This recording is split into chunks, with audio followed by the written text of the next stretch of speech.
all of it. I didn't see me spending 20 minutes on my scripture, reading it.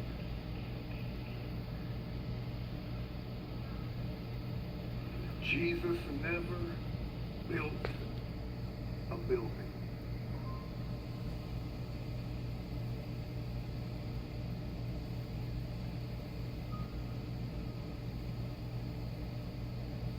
Never. I couldn't care less if my name is ever put on a building. If my legacy is a building, fire can burn my legacy to the ground. A tornado can turn it to rubble in minutes. I always look at people who are dying to have their name on a building and saying, is that all you left?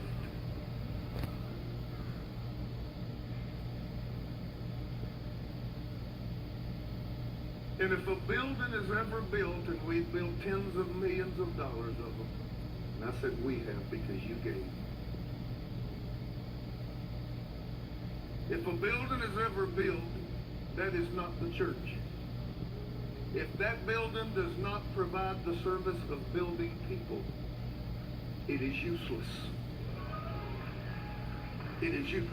I will never bring you a project that my ultimate goal in mind is not affecting a person. It has nothing to do with the building. It has everything I can do to use the building to affect the person. And if the end is the building, it is a misrepresentation of Jesus' heart. It is an extreme abuse of my leadership. And it is a waste of your resources. Jesus never built buildings, he built people. And our problem is, Pastor Julio, there is a congregation of those who need to be built.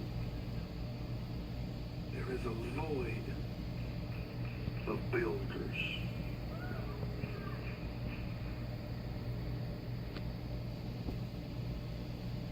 Because having a real voice in your life is not preaching in a church service and thousands of people.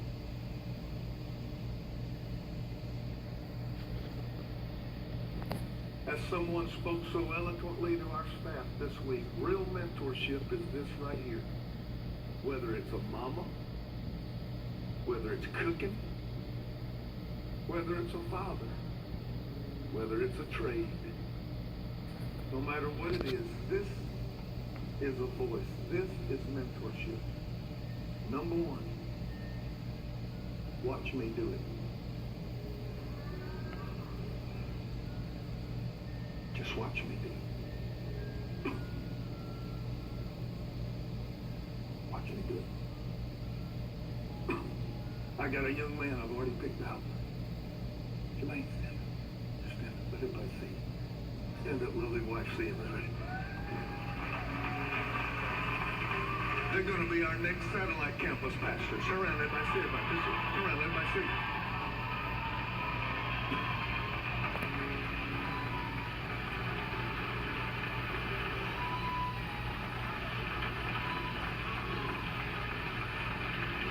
He said, Pastor, what's your timeline? I said, sometime late next year. I said, but I'm bringing you on staff in January. He said, why are you bringing me on in January? I said, so you can watch me do it.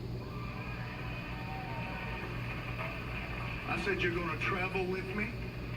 You're going to ride with me. You're going to walk with me. You don't have a job description. Your job description is to watch me do it. Tap your neighbor and say, watch me do it. The second stage of discipleship is this. Now you've watched me do it. Let's do it together.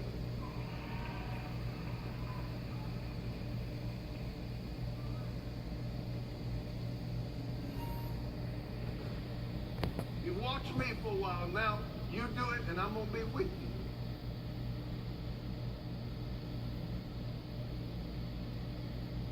you. Jesus called him and said, Come on, follow me. I'll make you fishers of men. Y'all stay right here. Watch me do it.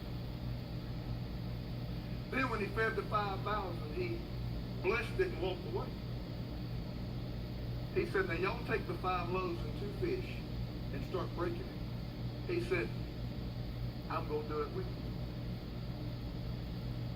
you. You take it and start passing it out. And when you pass it out, you're going to see it multiply.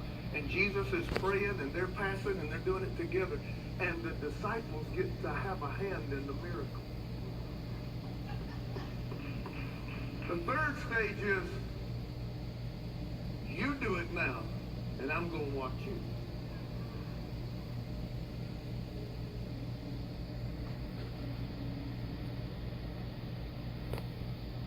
At my son's house last night, my oldest grandbaby needed a spanking. And me and my son were sitting on the couch watching football. And when we knew he did something where he disobeyed and he needed to be disciplined, my son looked at me with that tired look like I've been on him all day. And I looked back at him, I said, I'm going to watch you do it.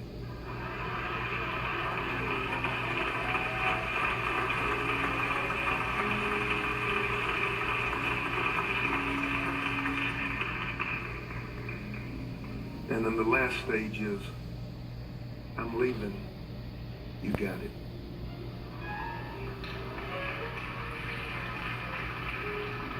That's what this is.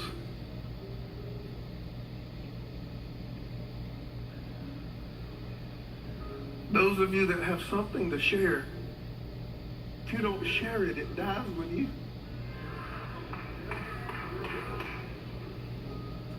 Those of you that have something to teach, if you don't teach, it dies when you have no legacy. The only legacy you have is what you poured into people. If you poured nothing into people, everything dies when you die. The message of the kingdom will be preached as long as I have a microphone. Why? Because he sat for hours and everything he knew, he taught me. Everything he had, here, study this. He's gone.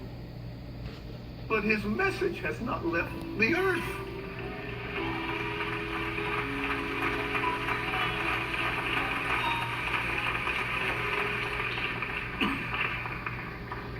If you are 18 to 30 years old and you're saying there is more in me, Pastor, and I'm ready to pursue it. If you're not ready to pursue it, you're not a bad person, but don't waste mine your time. You're not a bad, just wait till you're ready. But if you're 18 to 30, he told Timothy, stir the gift that started moving when you had hands laid on you. I am here on assignment this morning. I feel the weight of this moment. So please, if you want this, come down to the altar right now and let our ushers assemble you. 18 to 30 years old.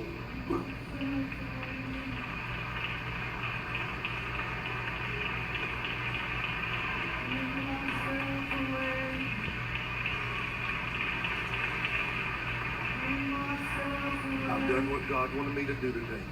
Every one of you down here at the altar, I'm not going to stop and pray over you for 30 minutes apiece. I am going to walk by you and lay my hands on you. I don't know if you're going to feel anything. I don't know if you're going to experience anything.